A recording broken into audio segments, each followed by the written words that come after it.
Hello everyone, and welcome to a very special model railway review from Class 47 Peter, because today, for the first time, I'm going to be reviewing a model in 009 scale, because I've never reviewed a model in 009 scale before. Usually in these reviews I'll review something in 00 gauge, but not in this review, because today I'm going to be looking at something in 009 scale, which is basically narrow gauge.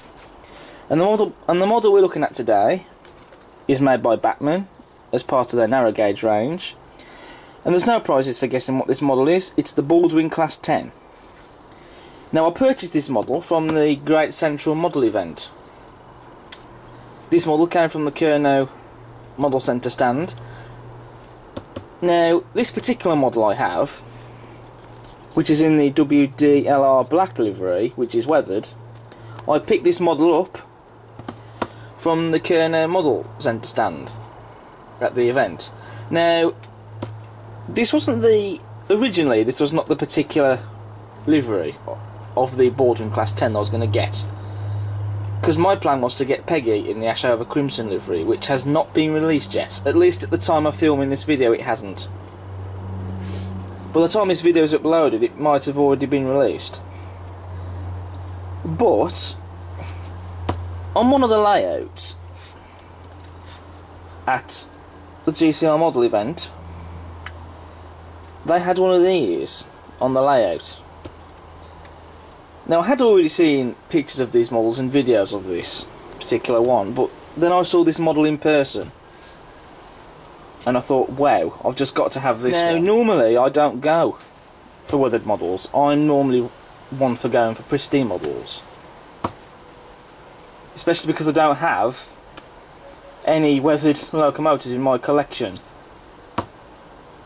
But as soon as I saw this particular model on one of the layouts, it was an layout I filmed, but it was in the, because I have uploaded all the footage from that event in separate videos, so you've got continental layouts, narrow gauge layouts, 70s and 80s era layouts, etc. In one of the videos, which is the narrow gauge layouts video, I was filming one of the trains running around the layout, and that particular layout didn't have the Baldwin Class 10 running, and so it doesn't appear in that particular video. But I did see it on the layout, and I got to see it in the flesh for myself. And as soon as I saw it, I just fell in love with it, and I thought, I've got to get this in this livery because it just looks superb. I will still be getting Peggy in the ash over crimson livery though, so then I'll have two Baldwin Class 10s, and that also means that I'll have 3 009 locomotives to play around with, rather than just having the 2 or 1 locomotive. But anyway, enough with the talking. Let's get this model open, because that's what we're all here to see. So I'll open up the box. So I'll put the box down to one side, and this is the plastic packaging that Bachmann uses now. So here we have the instruction manual. Well, first of all we have the usual other stuff, the collector supplier and the warranty. So I'll put that to one side. Then here we have the instruction manual, and it's all the stuff that we've seen before. It talks to you about running in, fitting the accessories, lubrication, shows some drawings of where to put it. On the back it talks to you about spare parts, and again it talks to you about the warranty. And inside we have instructions that tells you how to fit the DCC decoder, if you want to do that, and how to take the body off and fit DCC sound. So I'll put that to one side, and I'll put that in my folder where I keep all my instruction manuals later on. But for now I'll just put that down to one side. Then we have the little accessory bag. Now I'm not going to take a close-up of this because all we have in this little bag are some etched number plates and some builder's plates. And I shall be putting these on the model later.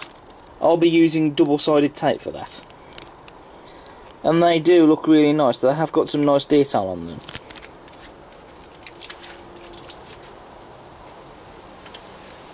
And so now we'll finish off the unboxing. So just undo the clip, lift up the top of the box, and then we'll just lift the model out. Now I should already point out, I should actually say that I have already run this model. Because when I came home I had it tested on the layout and wow, it's beautiful. But anyway, so first of all, before we come on to that, we're going to have a look at the model in closer detail. Now first of all I'm going to be talking about the weight of the model. In this case talking about how heavy the model is. And there's quite a bit of weight in this model, so it is quite heavy. So it'll easily be able to pull a train, so there's not going to be any problems with traction. Moving on to the buffer beam, which we have some nice rivet detail on the front there, as you can see. On the front of the loco we have a coupling, which it has this part here at the top sticking up. And it's very similar to one of these couplings just here, but without this part here. So essentially this bracket here has been removed, but it can still couple up to stock though, just like that. So it's actually quite nice that they've done it like that. On the smokebox door we have a lot of rivet detail, as you can see, as well as on the hinges as well. The smokebox door itself, it doesn't open, but I don't really expect that. But on the front of the side tanks there, we also have some more rivet detail and some steps, which are these parts just here. Excuse my giant finger in the way. On top of the water tanks, we also have some separately fitted small metal handrails. We have some very nice detail there under the smokebox door. In this case I believe they're called neck holders, which are held in place underneath the smokebox door there. And that detail does look quite nice. On the smokebox we also have a headlamp. Now this model does have working lights, both head and tail lights, which in this case it's directional, so obviously it works when it's coming towards you in either direction, and you'll see that later on when the model's running. And that is a very nice feature to have on this model. We also have a very nice stovepipe chimney there, as you can see. I suppose you could, if you wanted to, fit a smoke generator unit in there. It was very nicely detailed, and there's some nice rivet detail as well on the bottom of the chimney. We've also got two domes there on the loco. This one has the safety valves and the whistle, as you can see, which looks very nice. And then you have this dome, which I believe is possibly used as a sandbox. I could be wrong, but on some locomotives they did have more than one dome, and in that case, like for example if they had two domes or three domes, they'd have, for example, a loco had three domes, two would be sandboxes and one would be a steam dome. In this case it would be one a steam dome and the other being a sandbox.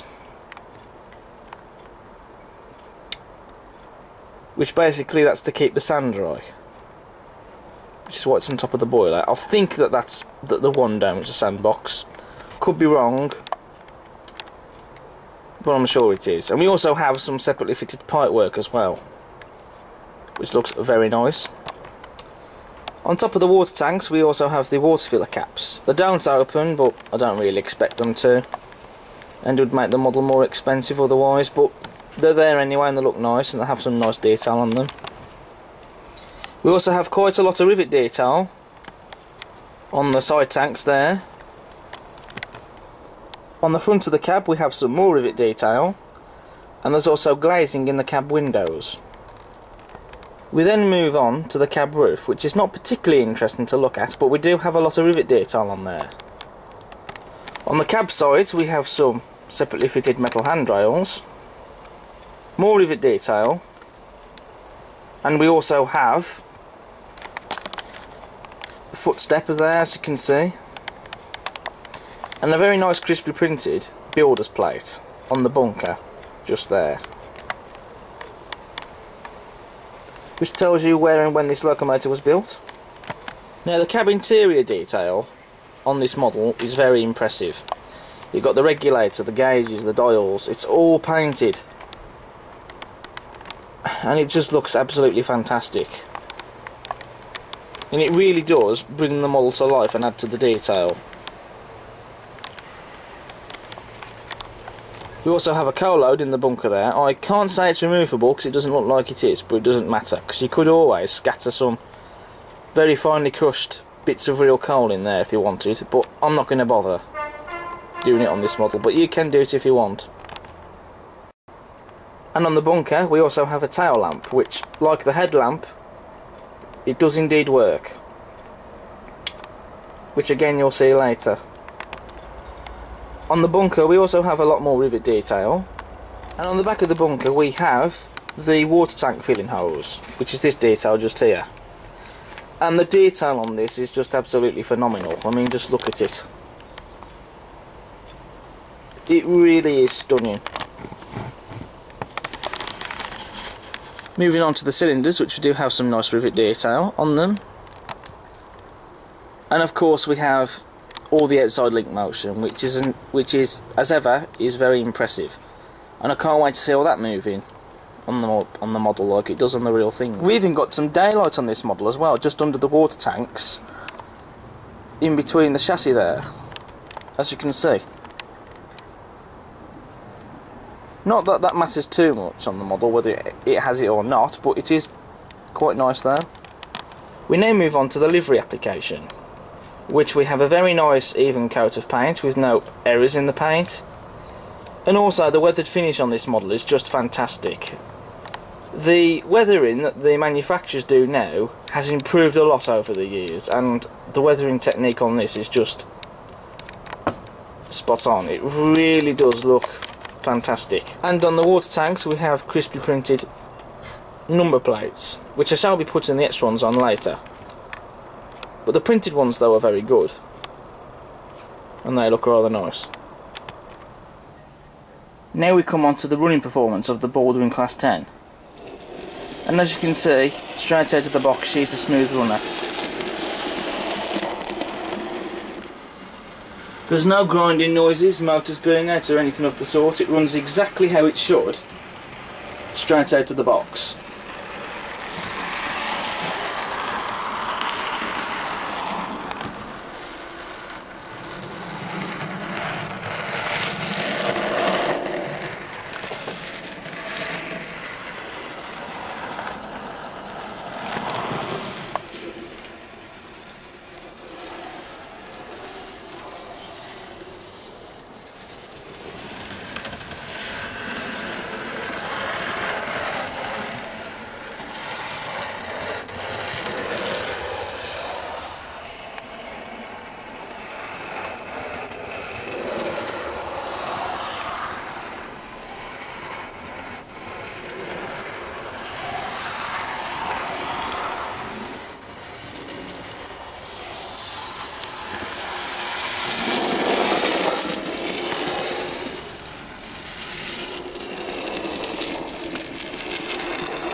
So now we're going to talk about the working lights, which you have seen this model for yourselves, just running around the layout with the working lights, which they are directional lights, as I was saying earlier.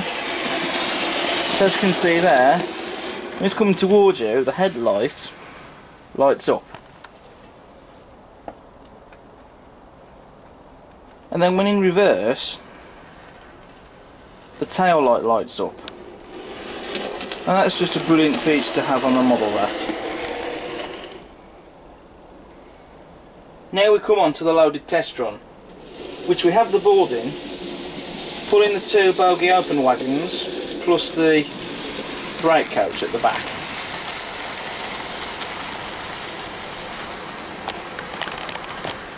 Not entirely prototypical, it goes without saying.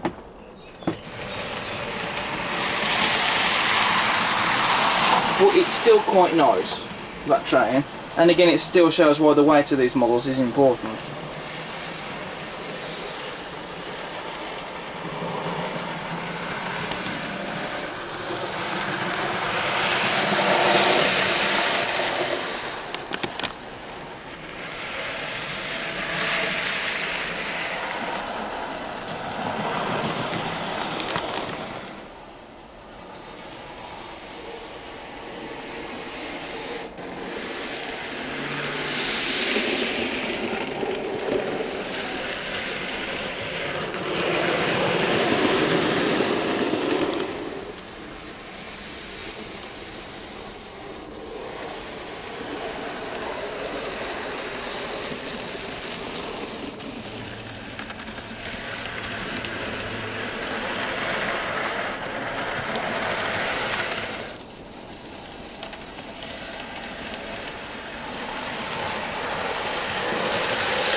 So overall, the Bachmann Baldwin Class 10 is a stunning model. It's just perfect. I mean, I can't fault this model at all. I mean, let's be honest, what bad thing could we say about this model? Because I can't fault it. It's just, considering that this is Bachmann's first narrow gauge locomotive that they produced, it's an absolute all-round stunner. Excellent detail, very, very smooth runner, working lights, superb weathering. It's perfect.